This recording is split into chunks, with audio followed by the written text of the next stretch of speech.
Good morning. I'm Daryl, and I'm going to tell you a bit about how I lost my legs and what I've been doing since then. So in 2013, I was living in London, and I attempted suicide by jumping in front of one of the underground trains. That's how I lost my legs about 3 years ago. And I just kind of reached a point where I don't know if I have a clicker to change the presentation. Thanks very much. Yeah, so this is the tube station where I attempted suicide. It was right the closest tube station to where I was living. What exactly is depression? I just kind of reached a point where I was so exhausted of trying and hoping for the one day that everything might work out and be better, and not knowing if that day would ever come. Everything just felt wrong, and it felt like I was the problem. So the only way to solve the situation was to remove myself. So here are some behavioral symptoms of depression. And you know what I discovered when I came back from the UK? So many of my friends had been in therapy for years, and we'd never discussed it. We'd been going through exactly the same thing, but we never spoke about it because we were ashamed, or we didn't think anyone would understand. And so these behavioral symptoms can just give you some insight into, if you know someone who might be suffering from depression, or you think might be suffering from depression, or if you've been feeling a perpetual low mood and lethargic and not just feeling meh about everything. Any 5 of these symptoms would give you a medical diagnosis of depression. So what exactly does this have to do with leadership and me being here today? The definition of a leader is someone who people will follow, someone who can inspire people, someone who can see a problem and see a future where that problem doesn't exist and can lead people to that point, and knows how to get there. And it's very difficult to inspire other people when you don't feel very motivated yourself, when you have no confidence in yourself. Depression is the leading cause of disability in the world.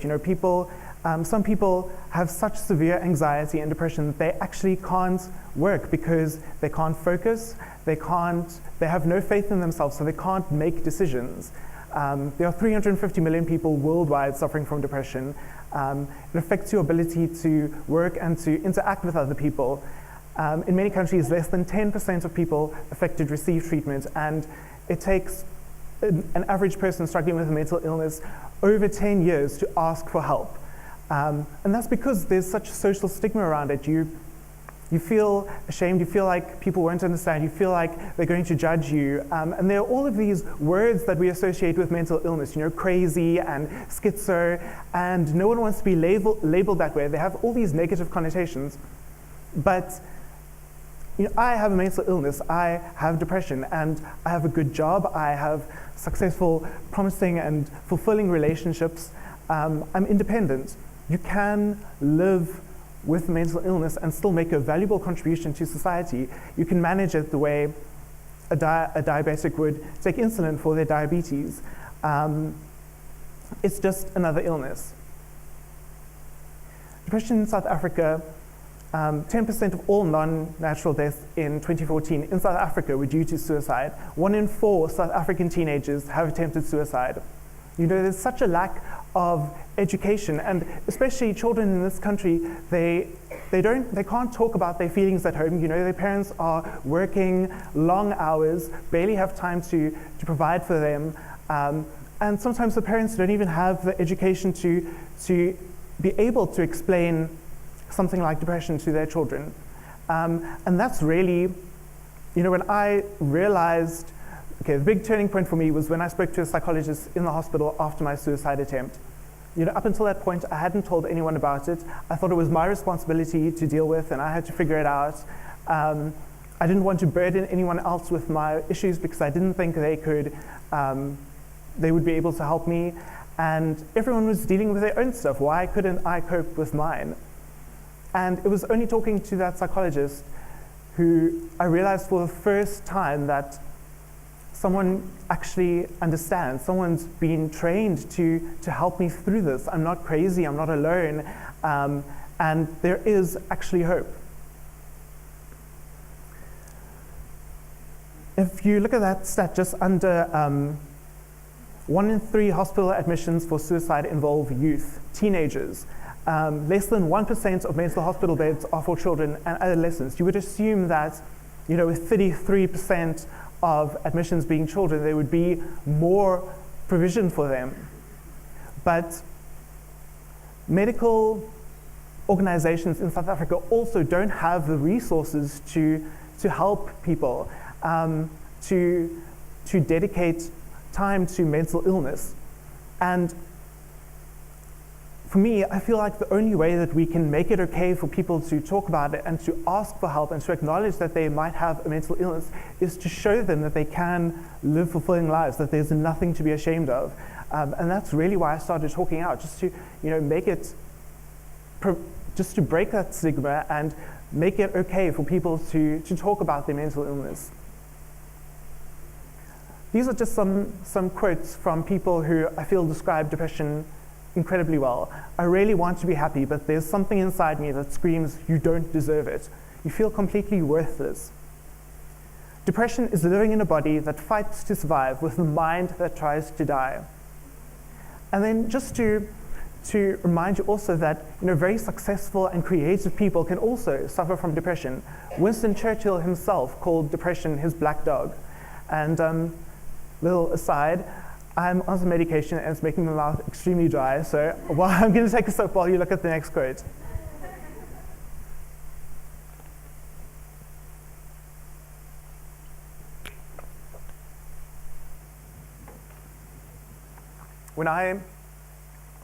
Before my suicide attempt, every time I would stand on the platform, I heard the train coming, I would feel just kind of a rush and know that it's just one step, that it would be so easy just to end it all. And it takes courage and perseverance and incredible support from people in your life to push through those times and get to a point where depression isn't overwhelming you. I still have depression. I'm still on medication. But it doesn't overwhelm me anymore. I've been equipped with tools to deal with it and to make it manageable. In 3 words, I can sum up everything I've learned about life. It goes on. That's a quote from the American poet Robert Frost, and it sounds like such a cliche, but it became so true to me when I was recovering in hospital. I shut myself away for months, and I wouldn't go out. I checked out of life. But the world around me didn't stop just because I stopped. Things changed, and circumstances that you feel you would never be able to handle with change. And sometimes they change for the good, sometimes they change for the worse. But eventually those events will change again, and you change. And maybe through all of those changes, you're able to try again and to get back into the race. How do you handle depression and anxiety? So you can't just address one aspect of your health and neglect your diet and your mental hygiene, which was something I didn't even know existed. But if you think about it, you have to brush your teeth after meals because food gets stuck between your teeth, and if you don't brush, then it causes decay and it rots. And our brains are exactly the same. Every day we're processing information, we're processing things that we've heard and things that we've seen, and that information leaves traces in your brain. Those conversations that you play over and over again, that mistake that you made that you can't forget. And things like meditation and prayer and mindfulness are so good at clearing that clutter because it allows you to focus on one central thing and to get back to who you are. Medication and therapy, I think, go hand in hand when you're dealing with mental illness. Therapy empowers you to deal with it, so you don't feel like you're just depending on medication. And I mean, there are fantastic antidepressants on the market now that don't make you make you a zombie, and don't suppress your personality. I mean, I'm on a medication and I don't think I sound like a zombie. You also have to take responsibility for your lifestyle. I know that if I don't get enough sleep, it's bad for my brain, it's bad for my mental health. I know that if I don't eat well, if I drink too much alcohol, all of these things play a role in your mental capacity as well. It's not just physical, everything is interconnected. The best way to find yourself is to lose yourself in the service of others. This is a quote from the Mahatma Gandhi, which I think is such a beautiful sum up of what leadership is all about. You have to live for something bigger than yourself. If you think about a brand new relationship, you're dating this boy or this girl, and you start gymming excessively because you really want to buff up and make them like you back. And then fast forward to a few months later and you've realized that they're actually not perfect, and you've realized that maybe you're not so compatible, and you don't have to work so hard for it anymore. Do you still carry on gymming like that? You end up losing it because it's that whatever you were working for is very transitory and it's finished. But if you think about, I think the most powerful example is Nelson Mandela. He spent 27 years in prison, and when he came out, he didn't immediately go after personal revenge for everything that had been done to him. He knew that the people who followed him bought into his idea of equality, a country where we all work and live together, and he knew that the only way we could achieve that is not by seeking revenge, but by working together. He sacrificed his personal interests for the good of the country, for the good of the people. How can you help someone with depression? So help them find help. My friends and my family have been incredibly supportive to me since my depression has come out into the open, but they're not equipped to help someone with severe depression manage it and grow with it. Be an informed voice of reason. And don't downplay it. Don't make it seem like, they must just snap out of it, because it makes you feel guilty for not pulling yourself together and not being able to, or not being cured yet. And the thing is, depression is notoriously chronic.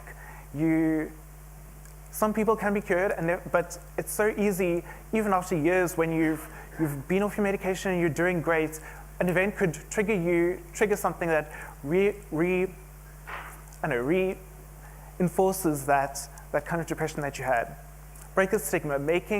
It's proven that asking people about their suicidal thoughts and allowing them to talk about it actually reduces their risk of suicide.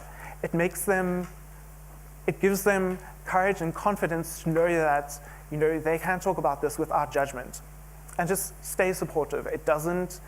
It's not something that goes away in a week. If you feel like you're exhausted by supporting your friend with depression and it's never going to end, just imagine how they are feeling, like they're dealing with it 24 hours a day as well. And then this is what I thought that I want to leave you with. Being a leader is, the people who inspired me the most and who made the most difference to me were not the funniest or the smartest or the richest people that I knew. They were the people who took 15 minutes here or 30 minutes there to notice when I needed help and to talk to me, to listen to me. So be an encourager, be a listener, and that, I think, is what being a leader is all about. Then here are just a few resources. If you want to know more about depression or bipolar disorder or anxiety, any type of mental illness, go and look at the SADAG website, sadag.org. And there are some health lines and crisis lines up there as well that are operational 24 hours a day.